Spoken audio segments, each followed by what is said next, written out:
We're recording. Here we go. Gosh, I'm getting worse and worse at this. Not better. I seem to not be able to see it. I wanted to share with you guys today. Hi, everybody. I wanted to share with you today something I was just talking about. And it's a really, really cool topic. It's about not taking life seriously, even when there's serious things to do, or when there's serious conversations being had, or when there's just stuff that appears serious, like not necessarily life-threatening, but everything can be serious, can't it? Like important or meaningful. So there's this element of what is important, but then there's our energy of taking it seriously. So what is the difference? And how do we apply that to our lives, our everyday lives, so that we can live better with more contentment, more ease, yet still live from the heart and be, like inspired by life or inspiring to others in their lives? It's very interesting because really what it comes down to is, where are you putting your attention and what are you making to be? It's not just important, but you have to actually have very strong opinions to be serious about something, or even just to take things seriously. We can feel in ourselves when we've given up our joy and our happiness to actually be right, or to want people to understand us. And we all have our patterns. We all have our automatic, like little glitches or things we react to that just rub us the wrong way. And then suddenly the presence of God or our eternal joy has just flown out the window. And they could be really, really big things like what I just started off sharing. And as I'm talking, I'm actually thinking of tiny things where I give up my joy, or the recognition of divine all around me to be right. And one thing that even happened this morning for me was having a conversation and somebody laughing at a point where I thought I was making the correct point or making a point. So I felt like they were laughing at me. And instead of just laughing with it or just going, oh, hey, what did you take from that? Because obviously they're taking something different from it than what I was doing or expressing. And instead I just got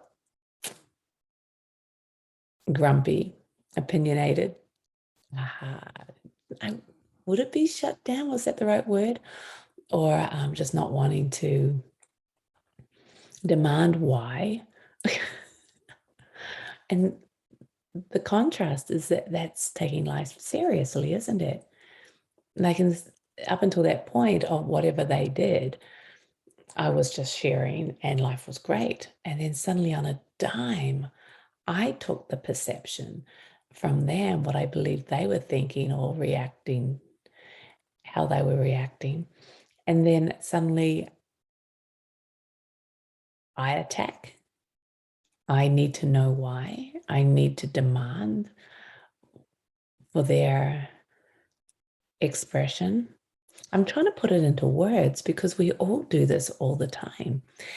And then in the next breath or 30 seconds later, you might hear that that person laughed because it reminded them of a joke from yesterday, or they banged their funny bone or their knee against the table and you just didn't see it. So the reactions that happen, that we put ourselves through, that we automatically defend or fight or get upset about, might not have anything to do with what actually happened. But we're not hearing the whole story. And so our view of reality is what is true for us, and in that conversation, that person laughed at me, meaning that they thought I was a loser, or that what I was talking about sucked, or just didn't agree with me. There's all these instant triggering of assumptions that are based on perhaps a pattern, or definitely based on our beliefs in that moment. Beliefs and ideas and patterns are not reality.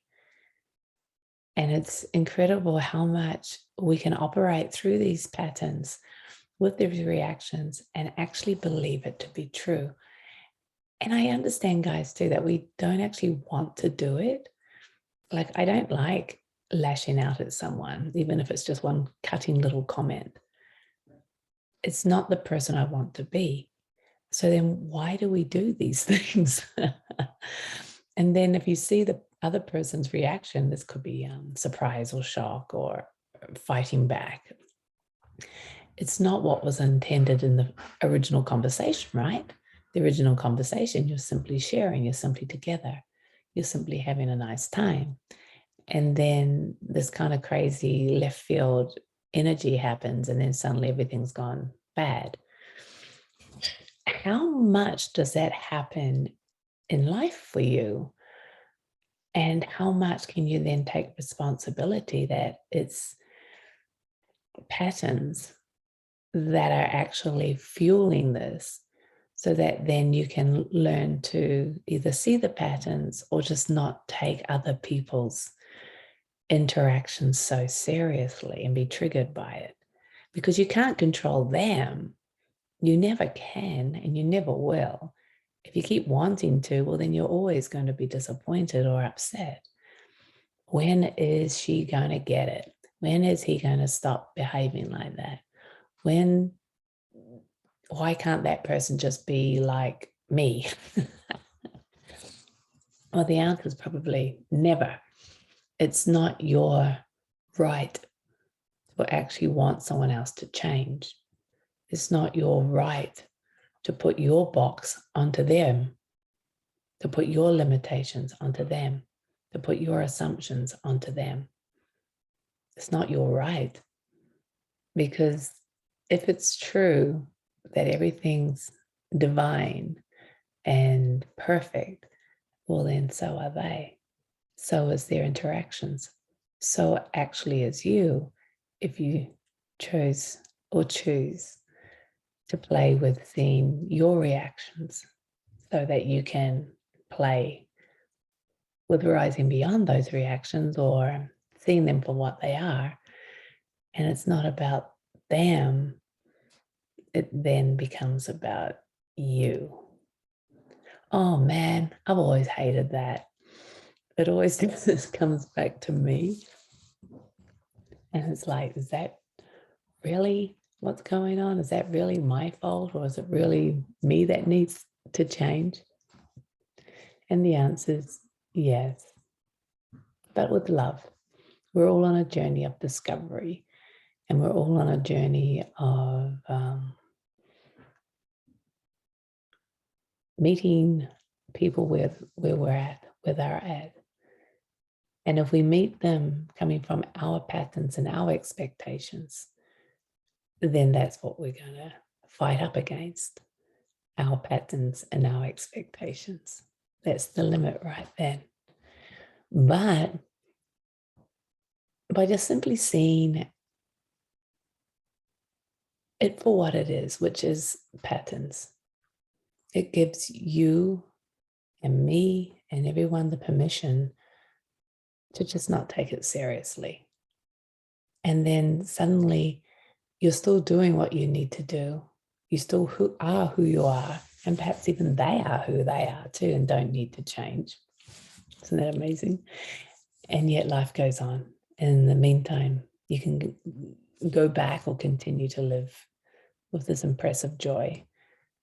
Because in the end, it doesn't really matter, does it? Like, who's making it matter? So to not take things so seriously is actually one of the greatest gifts, to be able to just laugh, to able to just see that, okay, we can all grow and change, but we do it as it happens. then you don't have expectations on anyone. And that can be the greatest of loves, actually, to finally just give up and stop trying. Stop trying to change everything. Stop trying to fight everything. Just let it be. Reminds me of a famous song. But it also shows us the truth in things. What actually do you want? And there's this old saying, do you want to be right or do you want to be free? Do you want to be right or do you want to be happy? And what if it came down to that? Can we give up our need to be right so that we can just enjoy what is? And isn't that really what life's all about?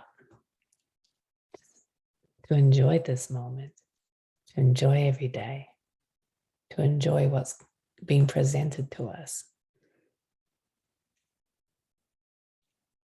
It takes on a whole different concept when you can actually choose to just enjoy. What do you lose by letting go?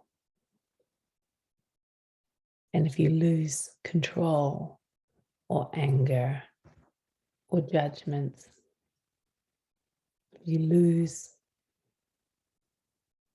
being frustrated. If you lose the argument,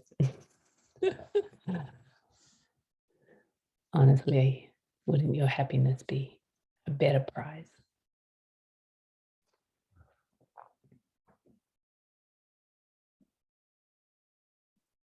I'm just remembering that, or like I said, it was almost like an automatic assumption or reaction.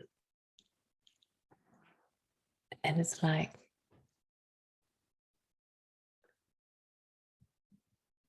even catching that, it happens. And then even catching that to be able to laugh at yourself and just go, wow, where did that come from? Do I actually really need to hang on to this? Do I actually even really care?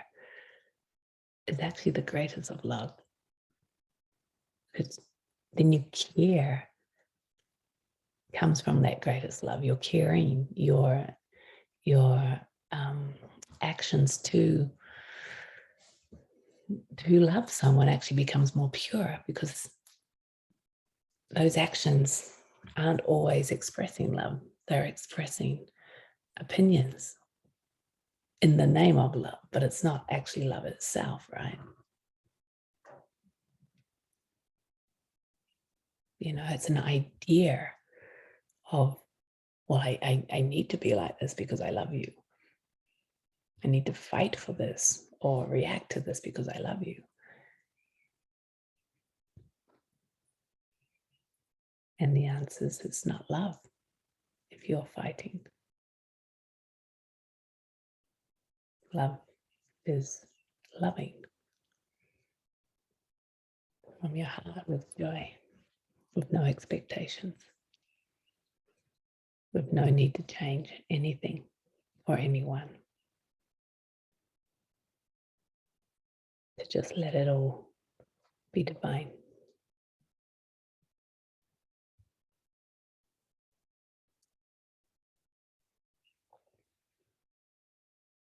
Takes all the seriousness out of it. It makes life be the sparkling, eternal, blissful now that it is.